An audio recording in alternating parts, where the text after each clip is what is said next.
key role is the faculty chair of the MBA program, which Jeff Sachs, I think, was one of the initiating and driving members of the creation.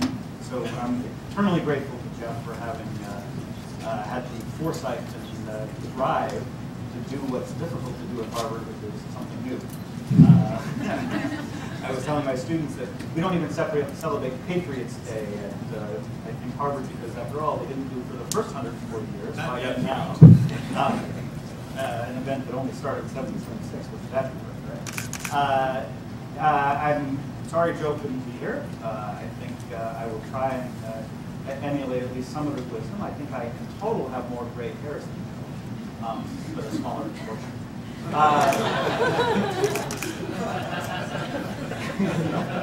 So the format will be, I'm going to start off by asking Jeff just several questions about leadership and development, and after maybe my monopolizing maybe 3 or 4 questions, we'll turn it open to the audience, and you can respond to your questions.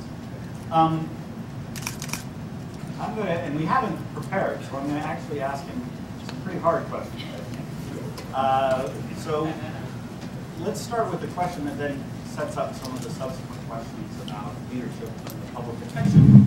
And the first question is, the MDGs target is 2015. It's 2009. I think people are beginning to think, what follows the MDGs as a sort of organizing framework for development efforts?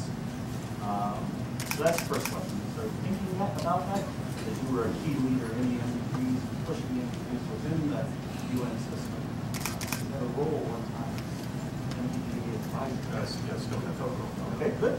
So is there thinking yet about what follows the MDG? And if not, let's start it today. What will follow the MDGs as an organizing framework for development?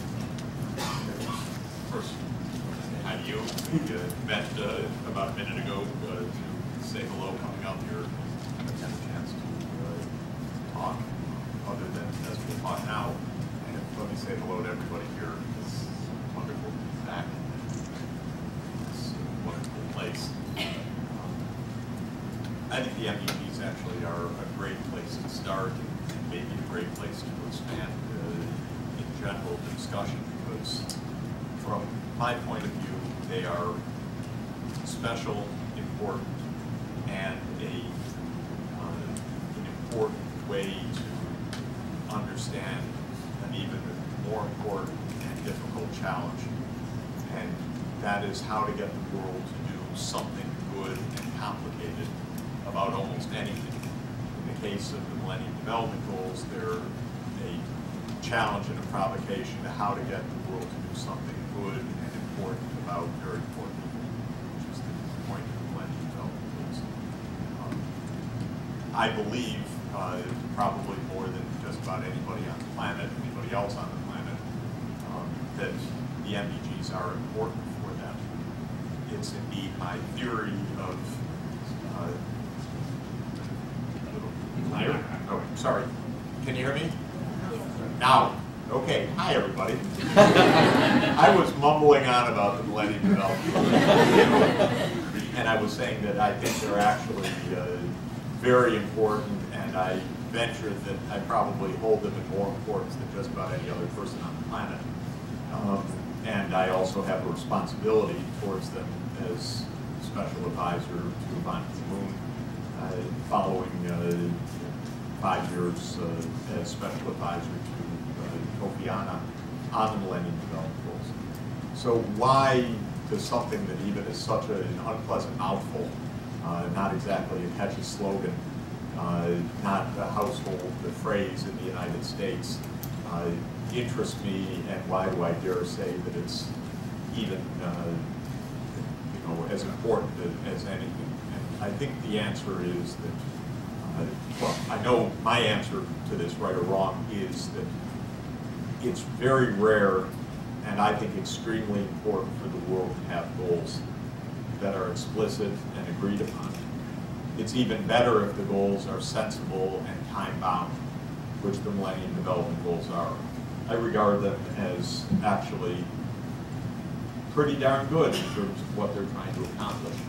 a pretty good summary in a complicated world of what extreme poverty means.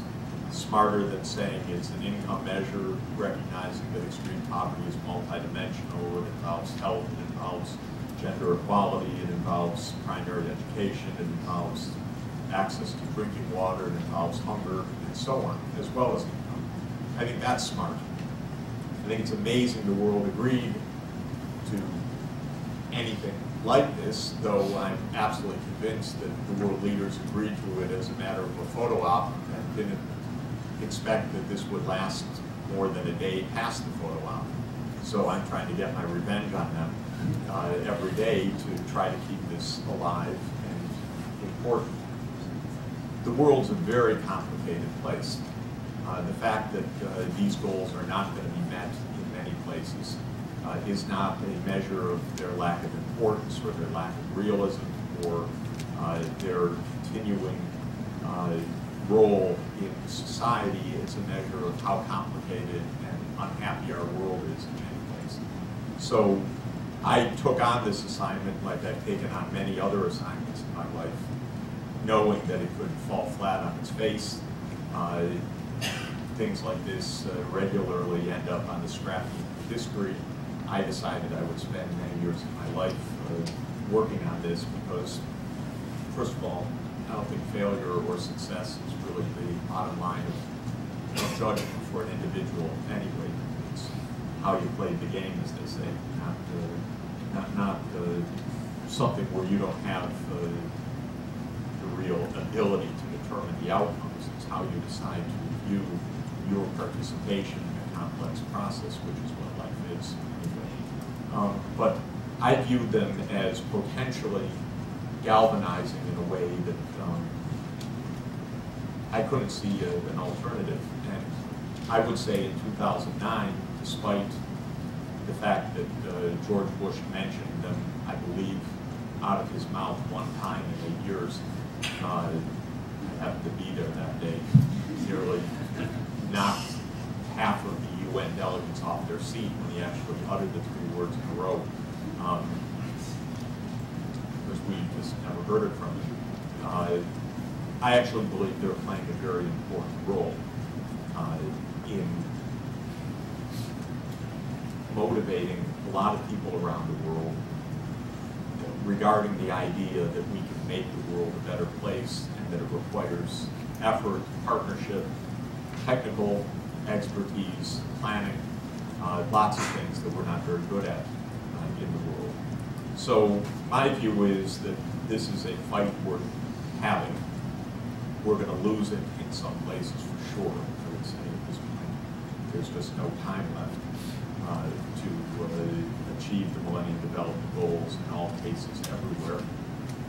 Partly because 8 years have been wasted by the United States in fighting 2 big wars, being completely absent from the development scene, except not completely absent from the development scene, except for basically one project, AIDS treatment, and a part of another project on malaria, but other than that, basically nothing for the last 8 years. But what I see, this is a long answer to the question, but I think it's the right question to start us. I see these goals surprisingly insinuated into thinking all over the world. And that's not just me trying to keep a job or keep a role, because I could care less about that. What I see is in just about every country that I travel to, which is dozens every year, other than this one, and now it will change in this administration at least a bit, but other than this one, Millennium Development Goals feature either as an organizing principle for the donor agencies, the multilateral agencies, or the recipient countries. And I have every year 20 or 30 conversations with heads of state about the Millennium Development Goals that are substantive, knowledgeable, motivating. And I'm quite shocked by it, by the way, I have to tell you. You know, in India, they've got a major scale-up of public health underway called the National Rural Health Mission right now. course, it's 40 years late in a lot of ways. Many other things, you know India very well. They describe it as related to India's challenge to achieve the Millennial Development Goals. That's surprising. That's a country of 1.1 billion people. They could easily have other things on their mind. But actually, it is on their mind. And it's not just the presentations they show me, it's even in the thinking in a lot of ways, in a lot of speeches. Basically, I see that all over the world. That's extraordinary because we didn't have goals before that had any traction at all. We could easily not have goals that have any traction soon. This world could be at war with itself so easily in the snap of a finger, you can't even imagine. It's so fragile to hold on to anything good in this world, actually, and to hold on to any goals in this world. So for me, the start of all of this is the idea of substantively smart, technically achievable, shared objectives. And I strongly would defend the goals on all of that. And now I'll stop so we can have a real discussion rather than a monologue. But I would say there's a lot of critique about the things I just said, technically achievable, but on that I would just have a down and out, in the mud, technical argument about any of those. I think that this was smart, good, achievable, feasible, meaningful, well-directed, kind of amazing for the world to have. That was Kofi Annan's genius, I think, to just pull some of these together, and John Ruggie and others who played a role in helping to frame these things, and they really count. Now I'll give you the punchline to your question. We won't achieve all of the goals.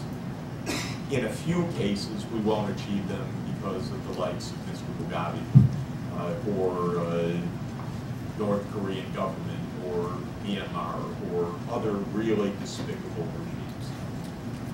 That's one reason why the goals won't be achieved in some places, because of real plugocracies. That's not the main reason why these goals will not be achieved. The main reason why the goals will not be achieved is that the rich world cares relatively little. This country, almost not at all. And the leadership in this country during the Bush administration, I would say essentially zero, other than that one case of PEPFAR. And that's the main reason goals will not be achieved, is that we've not tried very hard. That may sound like I'm contradicting what I just said, but I believe that the goals have taken us a lot farther than we would have been without them. But this world is really tough.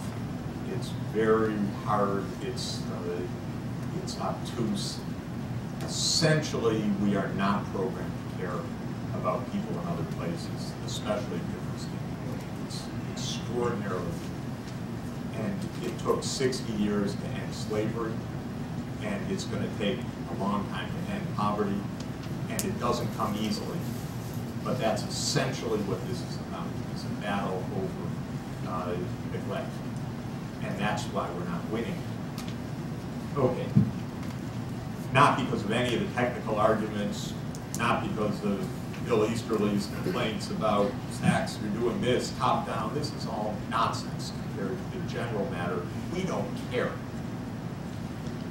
And Dambisa Moyo, dead aid, that's the biggest absurdity in the world.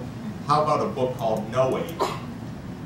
We don't care, believe me. We don't care. And I know, and there are conversations I can't even tell you, but a lot of them, because I'm privy to a lot of conversations, how much we don't care.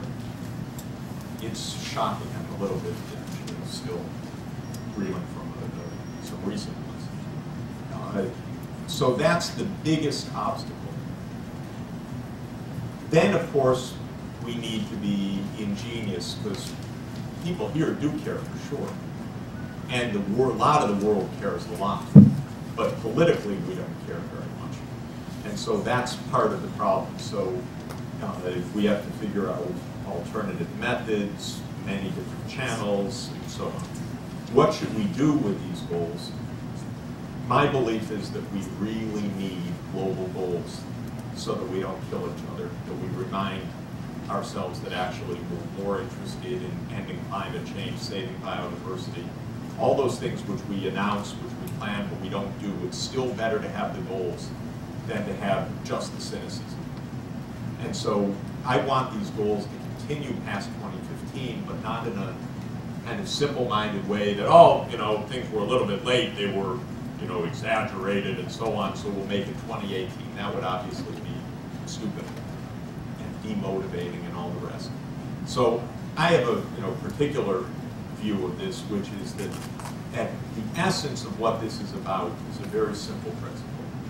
It goes back actually 61 years to the Universal Declaration of Human Rights, which says that health is a right, food is a right, livelihood is a right, and so on. I believe that stuff. I don't think that's dumb. I think that's what the closest we can approximate to global ethics that we have is the Universal Declaration of Human Rights.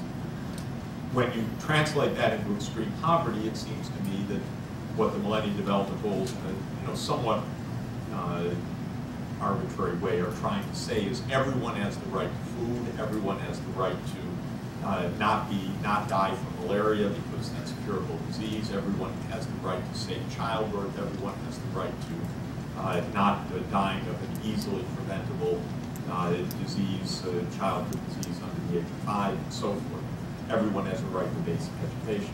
So what I'd like to do is up the ante on the Millennium Development Goals and say, okay, we made some progress to 2015, but what we should do is say by X date, my own view is 2025, that we declare that we're going to operationalize this concept of the end of extreme poverty as being the absence of extreme deprivation in certain well-defined areas. So that we're going to end extreme poverty in a precise sense, which is that there will be primary health care, safe drinking water, a school for children, safe childbirth available, and enough food to eat for everybody on the planet.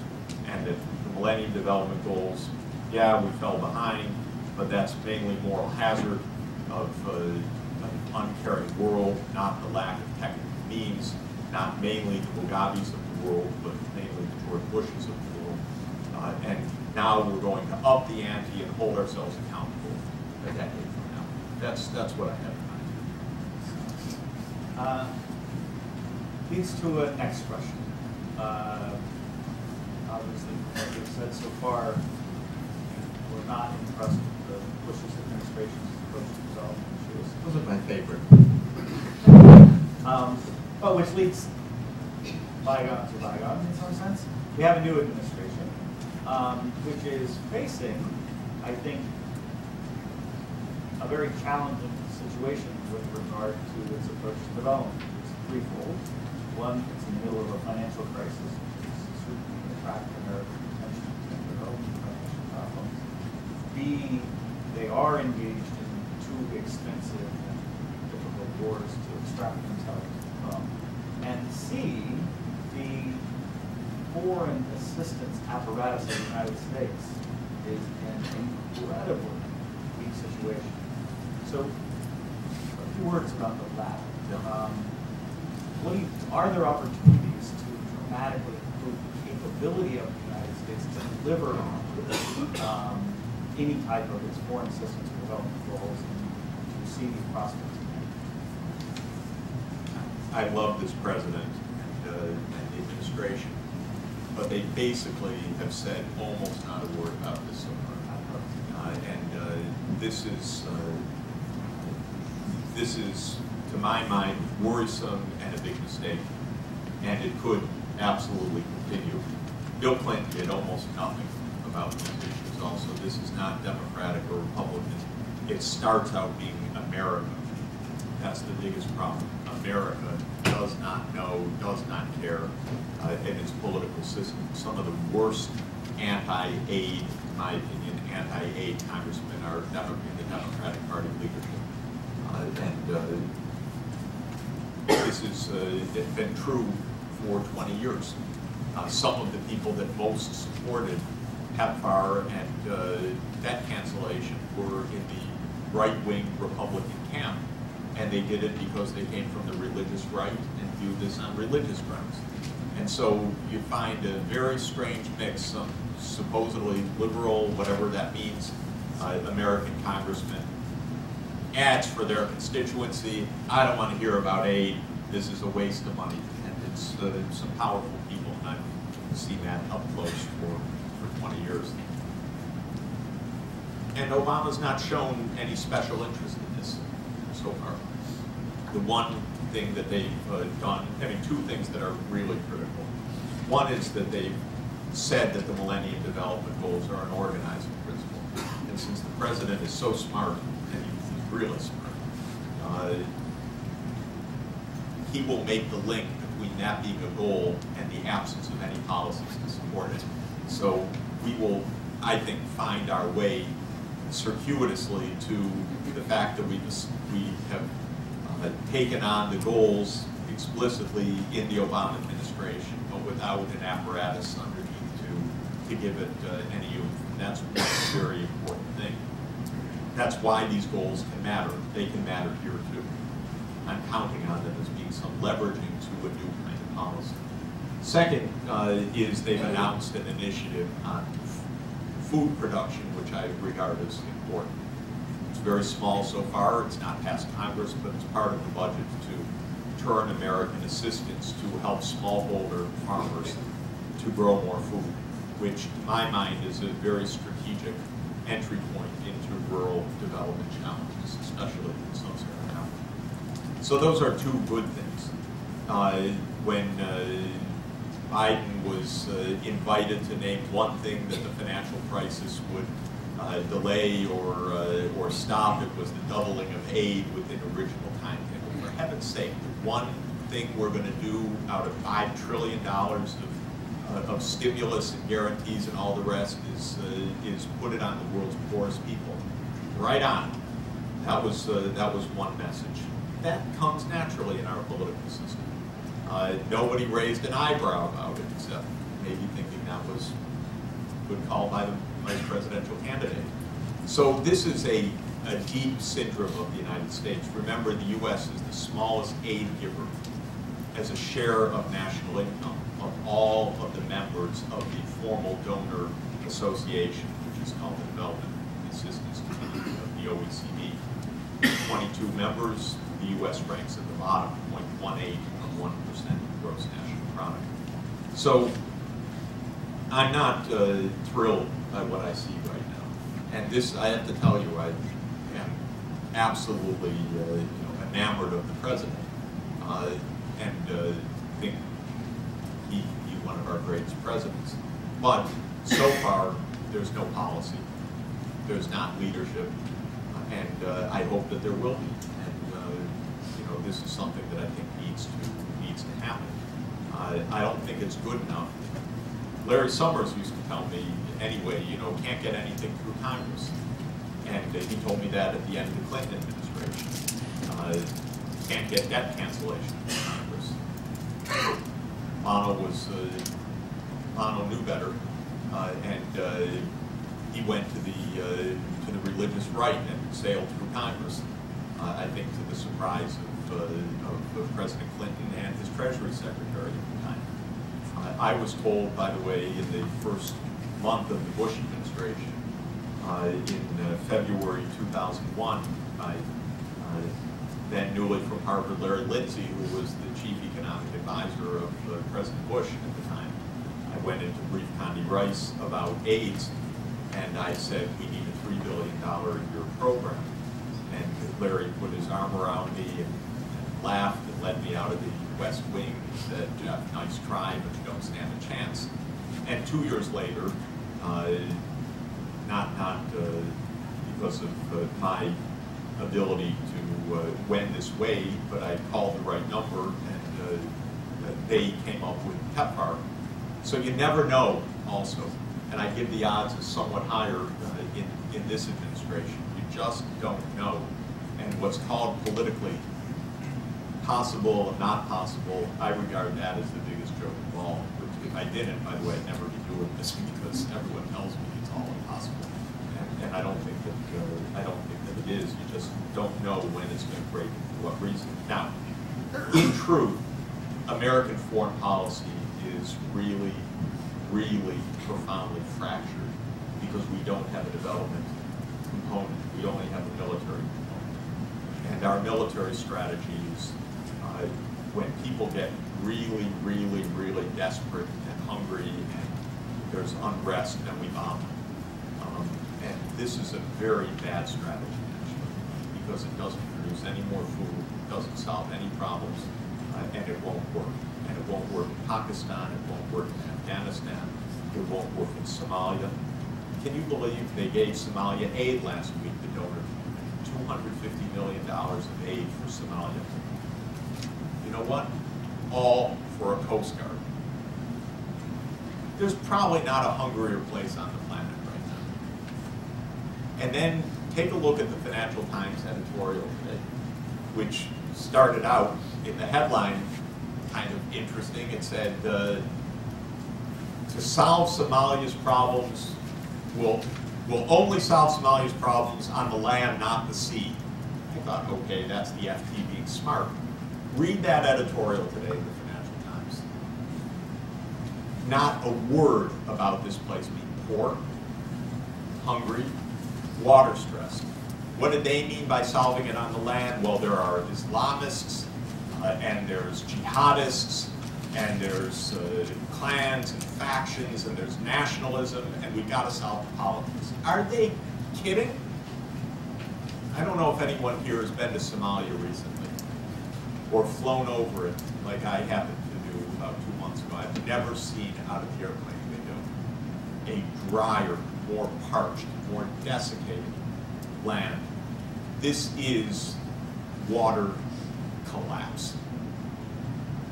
You can't keep livestock alive, you can't grow crops, and we can't figure out anything other than that there's some pirates on the coast or some jihadists.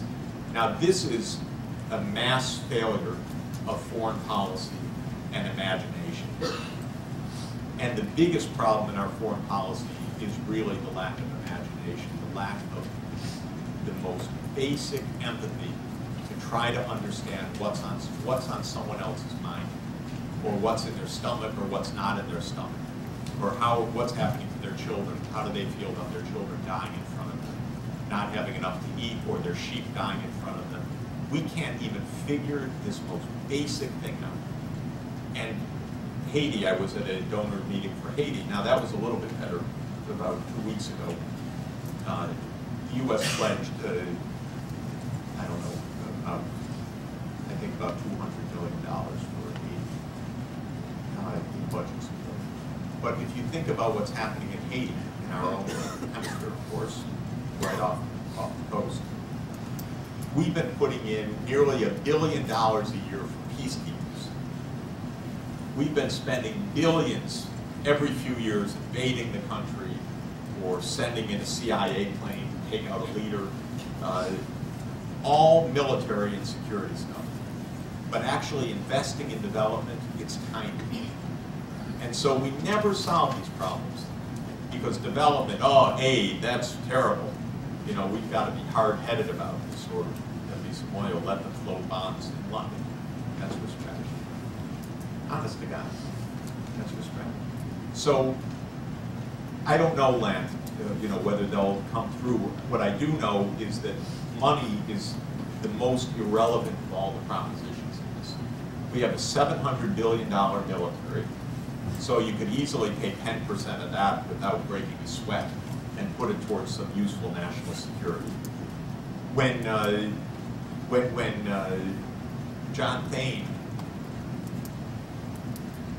creep that he is, and perhaps crook that he is, paid Merrill bonuses last December, $4 billion out of taxpayer money after they had gone broke and had to be bailed out. That $4 billion was almost equal to the U.S. aid budget for all of Africa. Tell me there's not money. Why doesn't the president to this moment stand up and say, we're going to collect that money and turn it over to dying people? Which is what they should do. That's easy. We're putting in $3-4 trillion right now. You know, we're putting in to the banks, to the bondholders, we're going to bail out the bondholders to the tune of hundreds of billions of dollars of taxpayer money because we're a little bit worried about the consequences if we don't do that. Well, what about the consequences of 1 billion people who are hungry now? Of all of the instability in Pakistan, where we're doing more military and security support right now? Of this idea, by the way, here's another one that's not going to work, announced today, that we're going to send in our troop increases in Afghanistan to fight the poppy production. I've been there, not to Afghanistan actually, I've been to drug wars, I've seen that in Bolivia. This is absolutely absurd that this is going to be the approach that we're going to send in the military to try to take away the Taliban support by ripping up the income of the farmers. And that's somehow going to stabilize the country. I mean, who gives this advice, honestly? Certainly no one that took the NPAID program. Honestly.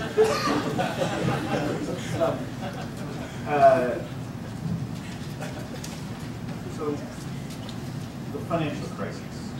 In your earlier career, you were much more on a macro financial crisis advisor. Yeah. Let's not talk downside. Yeah. Is there any potential, Joe Stiglitz has been quoted as saying no good crisis should go to waste, which is a nice catchy phrase, but any potential silver lining in the ways in which the financial crisis can in fact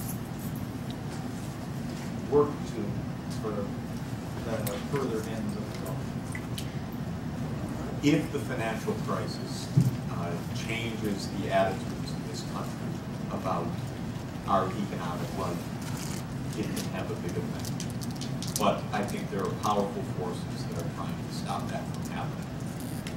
What are the lessons of this financial crisis? Well, there are some technical lessons for sure, which we've known for a long time, which is that financial markets need to be regulated and are inherently unstable, and highly leveraged financial markets are vulnerable to runs, panics, and to abuse. Because if you're using other people's money, lots of things can happen. One, you can try to steal other people's money. Second, you can try to gamble it away.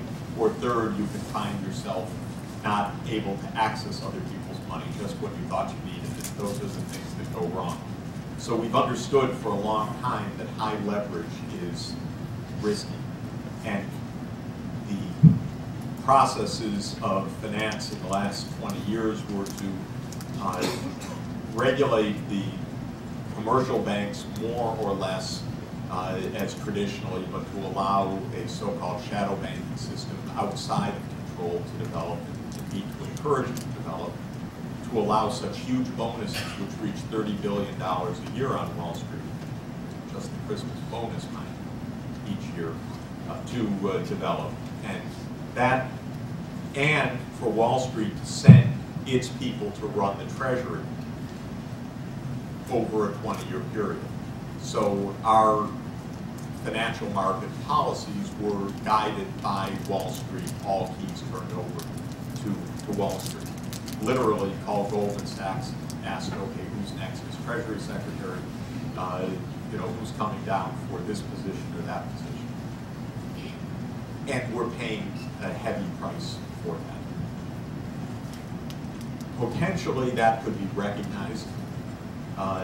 President Obama's given some powerful speeches on that to build the house on a rock of stronger foundations, to quote the Bible, to talk about how greed and a bubble economy got us into this.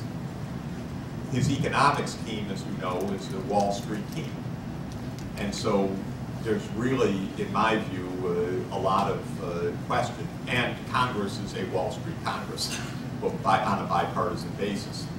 So I don't know whether anything will change. There's a real hope that we can just go back to where we were before. The banks won out. Goldman and J.P. Morgan think that they've just done wonderful things recently. That, yes, actually, Blankfein forgot to mention any thank yous to the taxpayers when he crowed about his profits last month, the fact that he gets to borrow on a Treasury guarantee. I think we'd each like that, actually. But he gets to do it and book profits and then say, we just won out and we're already putting away billions for our bonuses. And I couldn't believe it this morning that Citigroup, which, you know, is in the ICU on the direct IV line to your wallets, all of you, asked for permission to give big bonuses this year. Oh yes, to one of its units, which the newspaper said, what was the adjective that they used? Some, I don't remember, with gloried or world-renowned unit. I never heard of it before.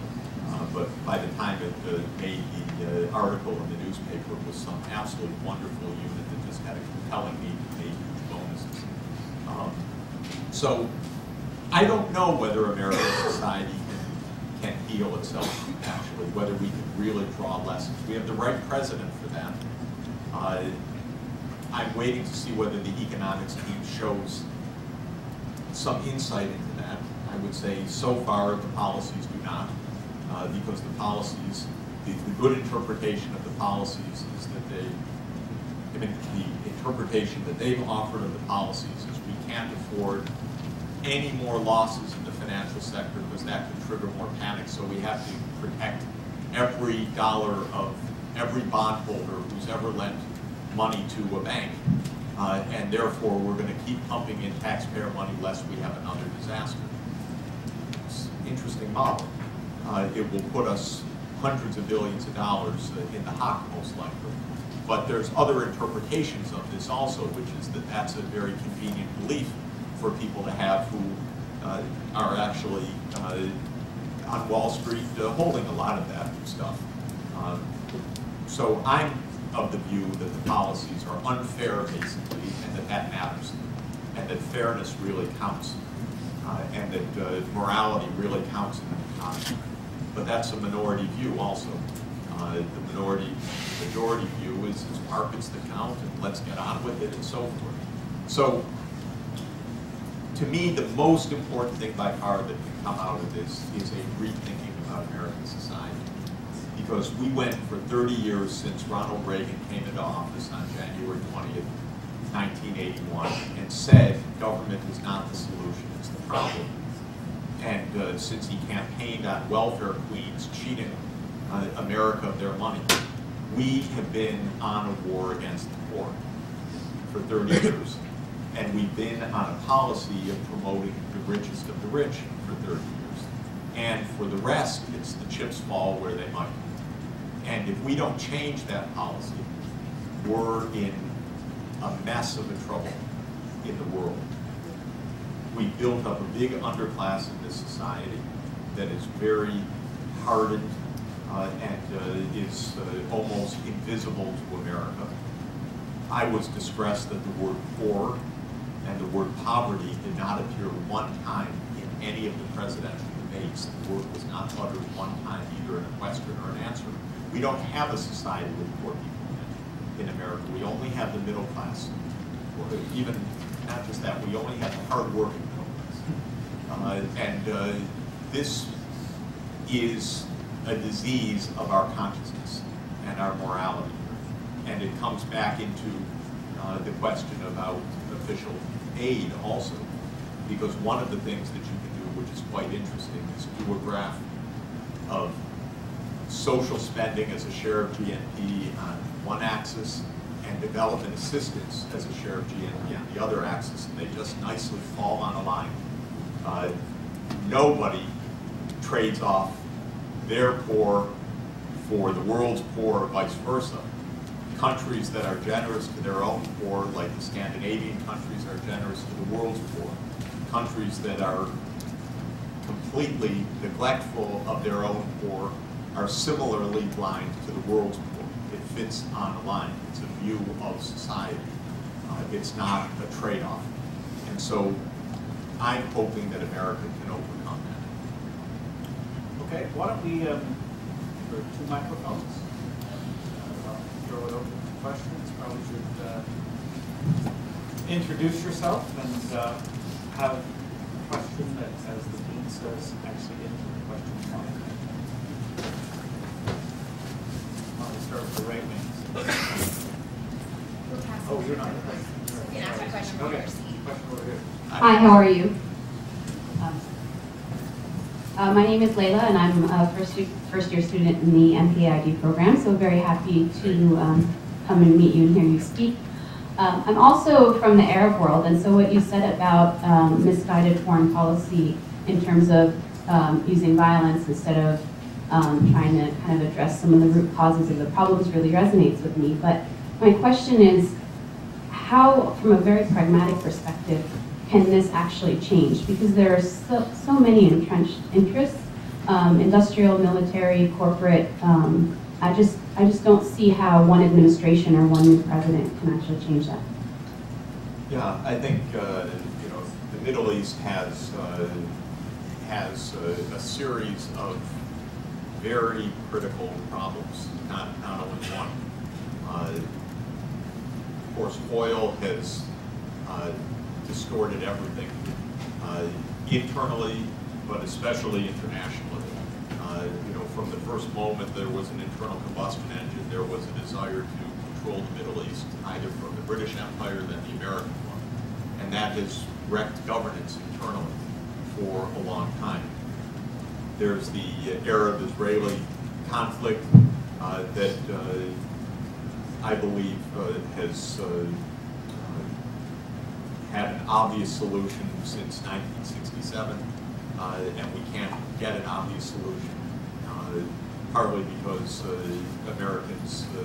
American policy has not been a balanced broker in the area, but has basically stood by while Israel has defeated, in my opinion, the only sensible policy, which is to return to the 67 boundaries, and all the settlements, and then this disastrous and abusive incursion into Gaza a couple of months ago, and American politics is unable to say anything about it. And it's quite terrible. You can't corner people, lock them up, and then bomb them. I mean, we've just got to stop that kind of behavior. It's absolutely disgusting. Then you have a region that is beset by massive environmental problems because it's the drylands of the world, which is the toughest environment in the world. And populations continue to rise rapidly. The ecology is in desperate straits. And I would say, you know, I wouldn't say the resources are being used optimally. We really absolutely do not need a ski slope in Dubai. Neither does Dubai. It's just a mistake to put a ski slope there.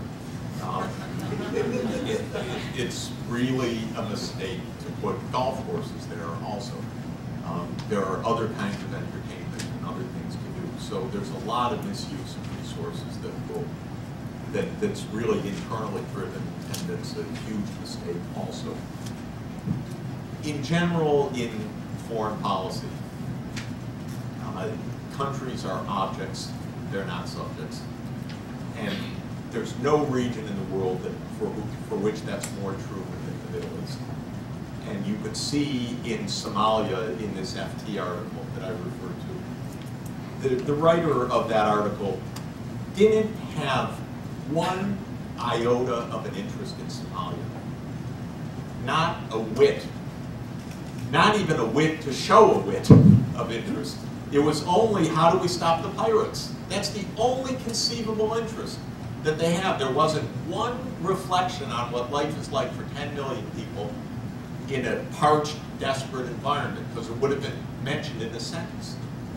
So the problem, to my mind, is that if you treat people or peoples or regions as objects, you will never solve these problems because people are subjects. That's the Kantian, correct Kantian imperative. And the Middle East pays the biggest price. And there's a lot of, you know, there's so much official blindness to this.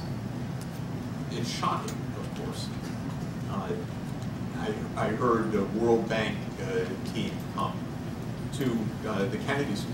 Now, where was that meeting? Just down the hall here. I don't remember exactly where it took place, but it was the governance team. And they had prepared several volumes about bad governance in the Middle East and how to improve the governance. And it just blew me away that they didn't mention how many governments the US and Britain had overthrown or had stopped. You know, there was no sense that governance had an international dimension, only an internal dimension. I don't know to this day, was that complete professional, trained incapacity, or what? Because you can't even address an issue like that way for 2 minutes, honestly. And so I don't know the answer, you know, to how this is really going to change. But I know what the roots of the problem are, which is dishonesty everywhere in terms of speaking truthfully about these issues. And then that has roots in deeper interests. And the interests are pretty clear, and they're very, very powerful. So we don't have a heck of a lot of legitimate discussion around those issues. I believe, by the way, that saying these things is especially important for universities because we're the only institution in the world that is protected to say these things. What I'm saying will not win me a job at the State Department. It would not be very prudent or safe in a lot of contexts, but it's perfectly safe in an academic context. Another question? I just have a question for you about the apportionment of aid. Yeah. If you break down the choices between apportionment for the United States areas considered critical, like fighting against terrorism, versus support for countries which have demonstrated some good governance and are otherwise, you know, accessible. So the country of the region of interest where I think this played itself out the most is probably Afghanistan, Pakistan, where a lot of money is going in. There's not very good governance there. And what are we really getting out of it? But does this even matter? Or how should we do with this? Should we be looking at these are the top countries which have demonstrated good governance and go there? Or is there an interest in supporting this call for more critical aid to go to areas where, you know, the madrasas are and the schools that support Al-Qaeda and stuff? It's very good and a tough set of issues. First of all, in general, much of the time in life, what seems like terrible choices are not really so constrained as they seem. In the case of aid, they're constrained because we're spending 0.18 of 1% of GNP for this. But other countries, like Sweden, are spending 1% of GNP.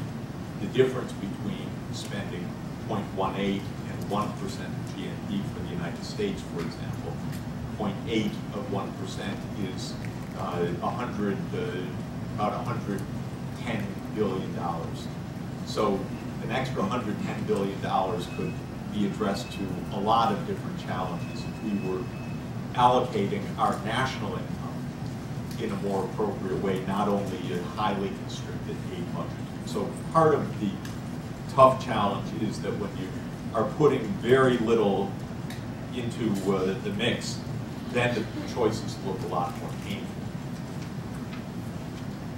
But I'd add two more very quick observations. One is, well, I'd add one general observation. Will the aid work to achieve a legitimate goal in either of the cases you mentioned? Will it work to achieve a legitimate goal in Pakistan or Afghanistan? Will it help to achieve a legitimate goal, say, development in Ghana or Tanzania? So let's take both of those cases just for a moment. I was asked a few years ago to come talk to State Department people about aid to Iraq. I said no.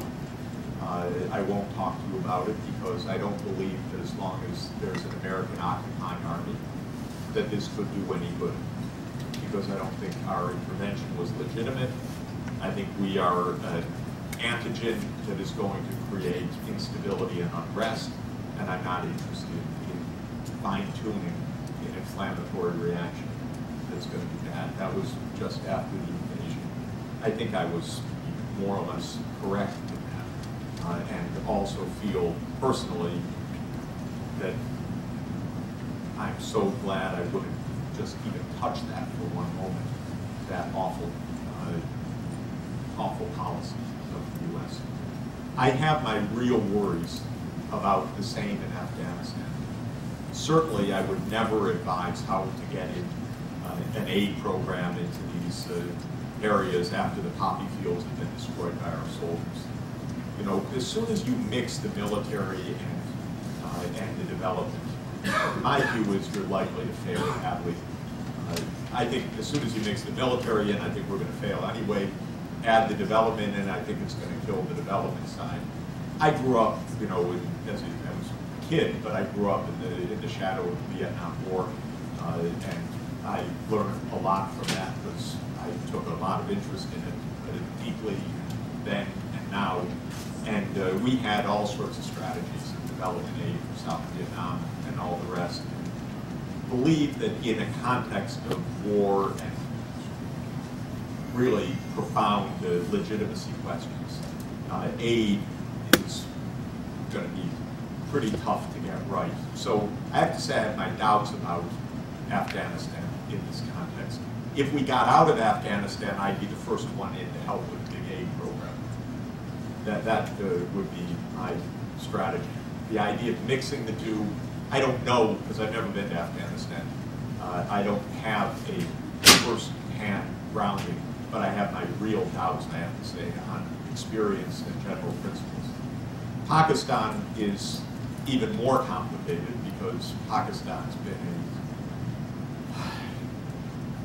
a building crisis of illegitimacy and failed development with a lot of U.S. hand in that for 40, 50 years, actually, as well as problematic for all sorts of other reasons, as well as facing calamitous environmental consequences and the like. And it could well be the most dangerous place in the whole world because of the nuclear side as well. I mean, I think it arguably is the most dangerous place in the whole world.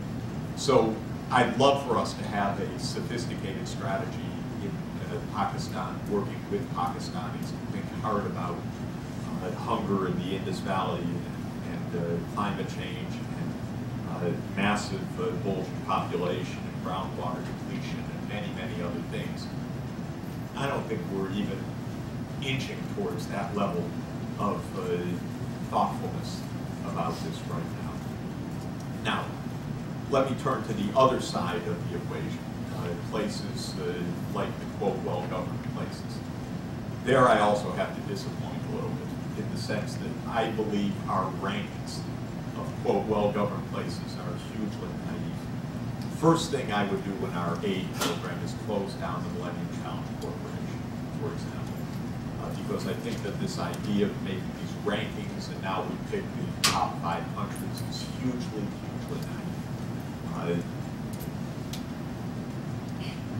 Aid can work in a huge range of places as long as the aid is designed systemically. No aid that I know of anywhere should go as money, per se, period. As a check or cash, that's how we did it in Iraq, as cash in shoeboxes. But as money to a budget, because we like the counterpart government. I don't believe in that at all. I think putting aid through budgets like that because they're good governments is foolhardy, because by the time it gets out of Washington, half of it's lost, much less what's going to happen when it arrives.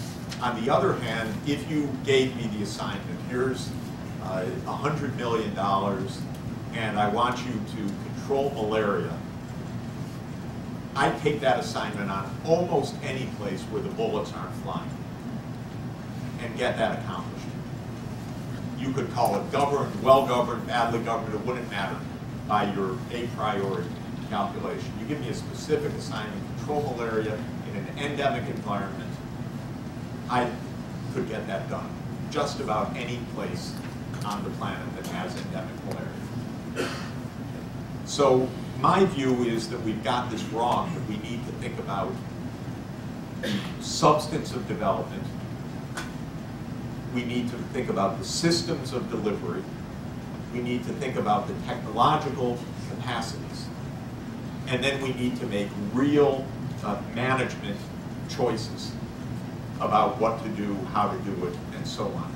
And in general, we do none of those on any count. So I approach it a little bit differently. Now, there are places I regard as so badly governed. I've mentioned 3 of them. Zimbabwe, North Korea, and Myanmar. I don't think I could do that, and I'm absolutely miserable when bullets are flying, because there's a huge difference between conflict and development. That's quite a fundamental difference. There's a huge difference between humanitarian relief and development. And I'm interested professionally in the development part, and that requires peace, and it requires enough openness to be able to implement a properly designed system of approach. It doesn't require regime change most of the time. It doesn't require a ranking on somebody's list in the State Department. But it does require that the project officers are going to have cell phones. This is going to go on the spreadsheets. We're going to talk to the local imams. We're going to do this, this, and this. It's going to be based on this technology. We're going to have these logistics, have this delivery, this auditing, this follow through, and so on. It's systems management. And with that, you'd be absolutely blown away what you can accomplish with real funding. Blown away at what can be delivered sensibly, peacefully, in a monitored manner with a systems approach. That's why it's possible, why it was possible to eradicate smallpox, for example.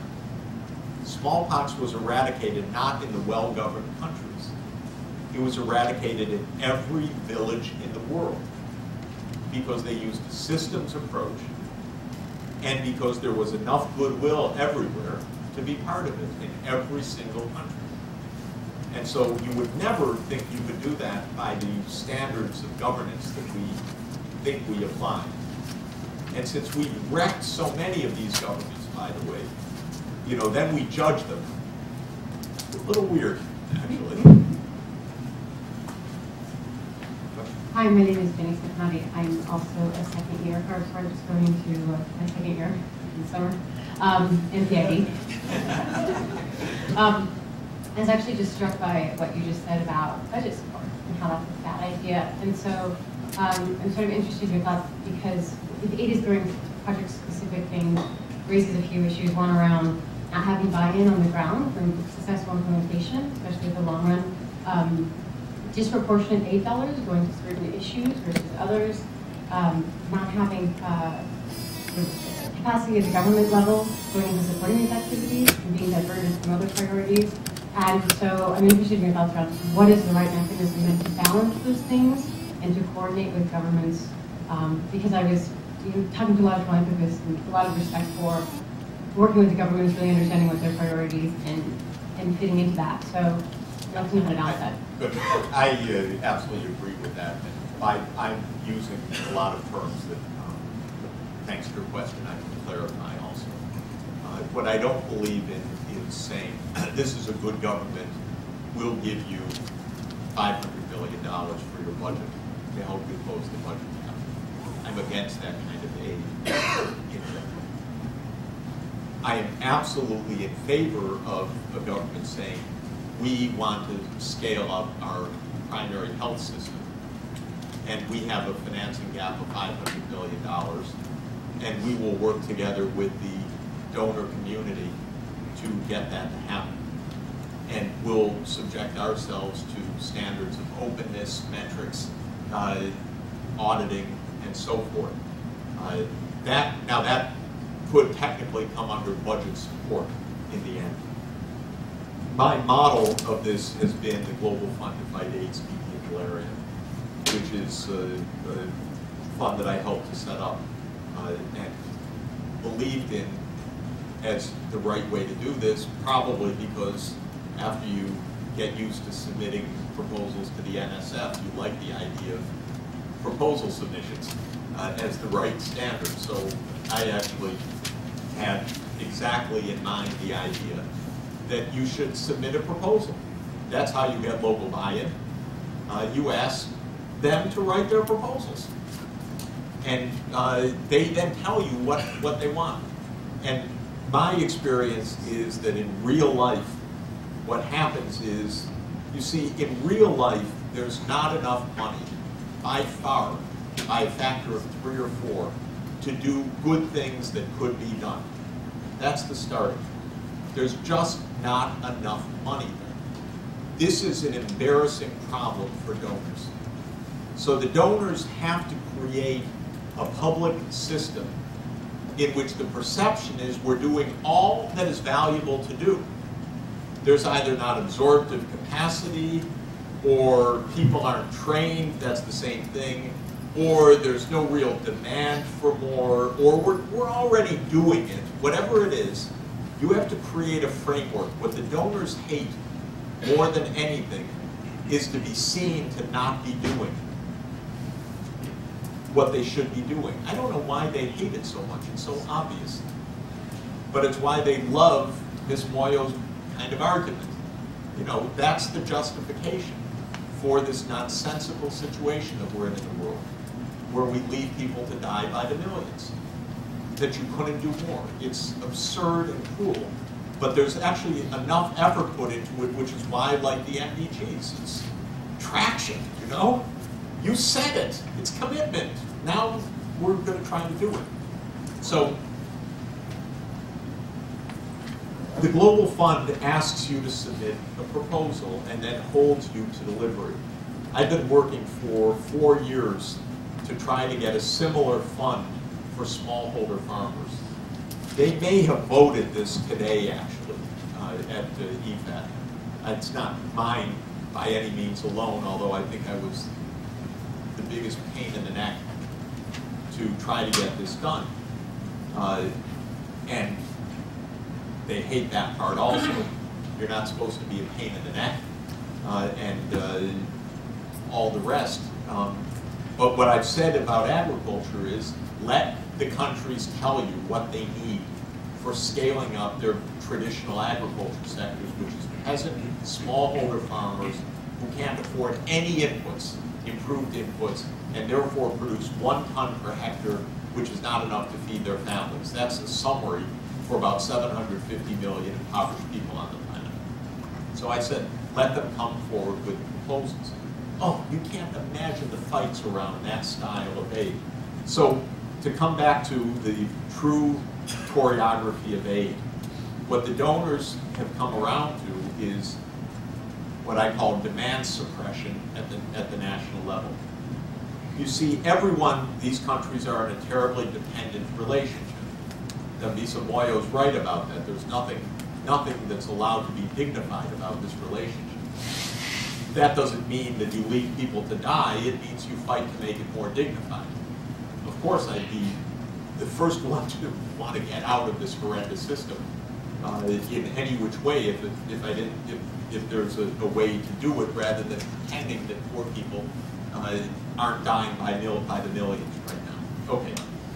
So what does demand suppression mean? Demand suppression means that we, the donors, are going to tell you what we're making available to you, and you're going to smile. You're really going to smile. You're going to say, that's just what we need, and it's just what we asked for. And if you don't smile, you're really going to be in serious trouble, because you depend on us, and we depend on you to smile. So don't make a fuss. And so what happens is that programs like the poverty reduction strategy papers are designed around the level of aid that is made available, not around the level of aid that's been promised, or around the needs or the capacities or anything else. It's all literally to be programmed based on what the German foreign ministry says you're going to get, what USAID and others, which is collected and documented. And what results, of course, is this horrendous squeeze on impoverished people. So what I've tried to do is say, we've got to hear what's really possible, not what is suppressed on the ground. This past year, just as one example, the World Bank did something a very good division in the World Bank in agriculture, headed by a wonderful fellow named Jürgen Vogelin, did agriculture projects. They got a little bit of money. Bob Zellick played a very good role in this, and Bob is, I think, leading well and trying hard, putting some money for agriculture. They got some planting done this year in some very poor places. You ask Jürgen, he'll be the first to tell you it was 1/10 of what we could have done. 1/10. Even it could have been 1/30th, but that's all the money we had. But that is, quote, a secret. That's not said anywhere, basically, in the international system.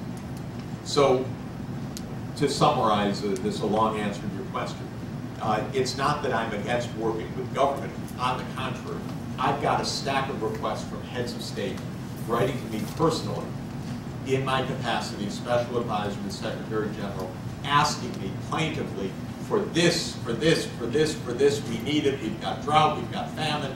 We've got a plan. We've got this strategy. We've been promised this. I get all of that stuff. I want to work with governments.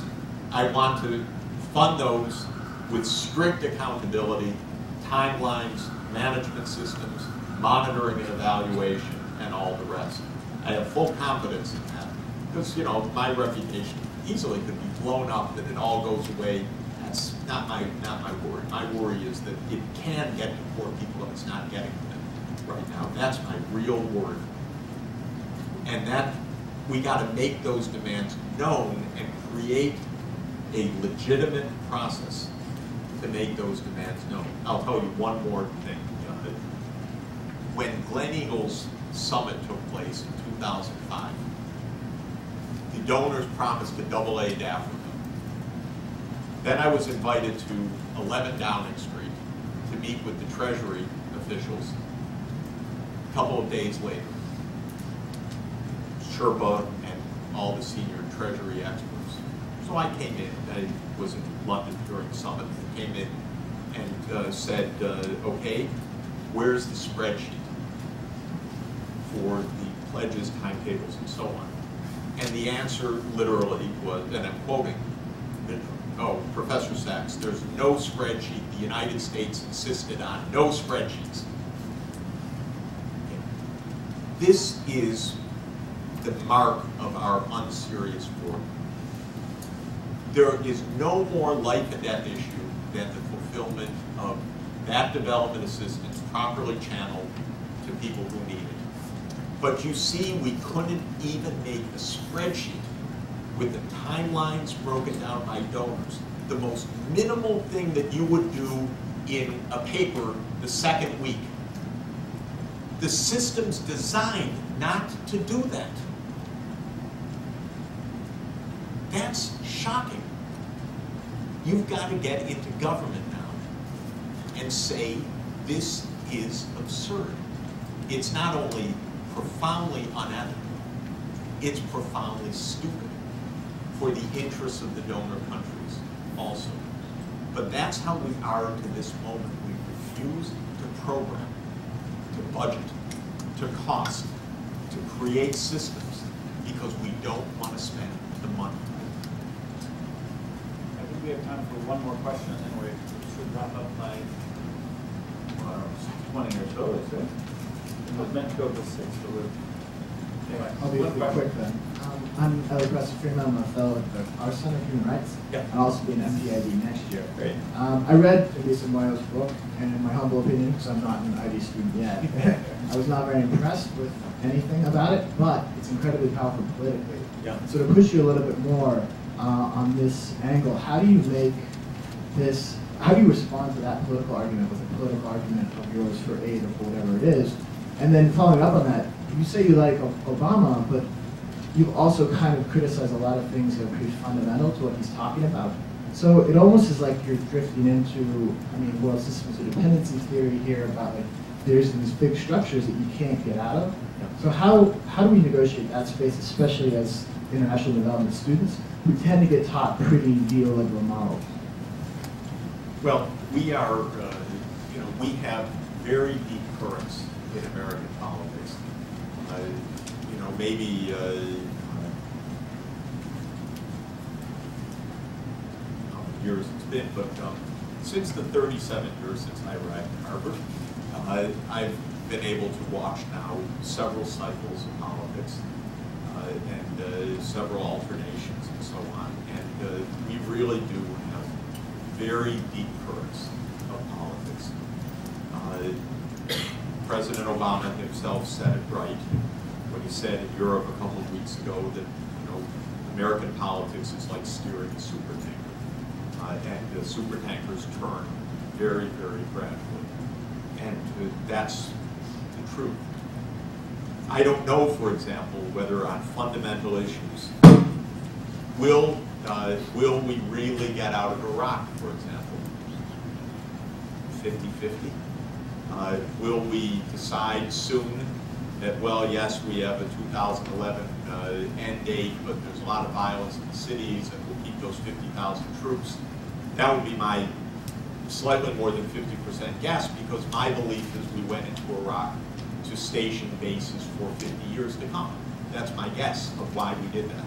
Most fundamentally was that we want bases in Iraq, because that's where the oil is, not just Iraq, but the Persian Gulf. And we tried it in Iran, that turned out to be fleeting. We tried it in Saudi Arabia, that turned out to be a bad idea. So we're in the third place right now. I may be wrong, but that's my view of why we're in Iraq. And if that's right, maybe President Obama will say, yeah, we got him out of the cities, but just as a safekeeping, Iran and Al-Qaeda in Iraq, and who knows, and anyway, they're going to be on bases outside of action. We're going to have 50,000 people, and this is what Secretary Gates has said in as much over the last couple of years. In Afghanistan, we could end up in a pretty deep quagmire, classic quagmire, big mistake, but we could end up in that. In the Israeli-Palestinian conflict, even more than the Israeli-Arab conflict, we're stuck on domestic politics here that make it almost impossible for us to see this conflict straight right now. It's very, very deep, and it's very, very stuck. And so that's also another deep curve. Wall Street and the administration and a society that got really taken for a strange ride. I don't know whether we're going to get out of that one. And then the thing that I'd really like for this country seems to be light years away, although President Obama's moving it slightly in that direction. And that is, we know enough in this world how to end poverty in our own society. Scandinavia's done it. This much despised, spit at Sweden, the Swedish model, well, that's just one of the best places in the whole world. If you have a chance to go there and visit and see it as I first did 37 years ago, and on countless occasions since then, that's actually a good model, not a bad model. So I don't know the answer to your question. These are very deep currents in this country, and I am not a believer that one person changes this from, not certainly just on his own account. I also believe that individuals can make change. Maybe that's a good place to end a discussion of leadership. I very much believe in the role of individuals also. My favorite example of all of that in modern times, though we could choose many cases, is President Kennedy's capacity to envision a partial nuclear test ban treaty with the Soviet Union just months following the near annihilation of the planet in the Cuban Missile Crisis. And that was an act of vision followed by statesmanship, punctuated by perhaps the greatest speech of the modern American presidency, June 10, 1963. Look it up. The American Commencement Address by JFK, greatest speech in modern times. So it's possible to make change. Martin Luther King made, together with Lyndon Johnson, made a lot of change. These things can happen. You have to fight for them relentlessly.